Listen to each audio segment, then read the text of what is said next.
শিক্ষকদের সাথে খারাপ আচরণ করার কারণে শিক্ষকরা বলছে পুলিশের কোনো সন্তান তারা পড়াবে না। এই যে ভিডিওর সামনে যে ভিডিওটা ছিল খেয়াল করে দেখছেন, পাবলিকে ইচ্ছা দর মারতেছে শিক্ষকদেরকে, কারণ তারা শাটডাউন দিচ্ছে, তাদের আন্দোলন না শুনলে তারা আর স্কুল খুলবে না। এখন প্রশ্ন হলো ভাই আপনারা কার সন্তান পড়াবেন? পুলিশে কিন্তু আবার আপনাদেরকে বাঁচাইছে, খেয়াল করছেন?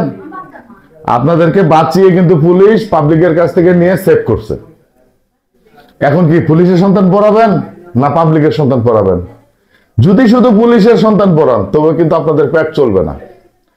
আর যদি আপনারা পাবলিকের সন্তান পড়ান, পুলিশের সন্তান না পড়ান, তাহলে কিন্তু পুলিশ আপনাদেরকে বাঁচাবে না। কথা বলার আগে 7 বার চিন্তা করবেন, একবার না 7 বার, যে আমি কি বলতেছি আর কি বলতে চাচ্ছি। 1000 বার চিন্তা করে কথা বলবেন।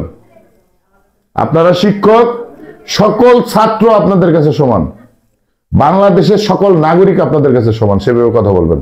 ধন্যবাদ সবাইকে।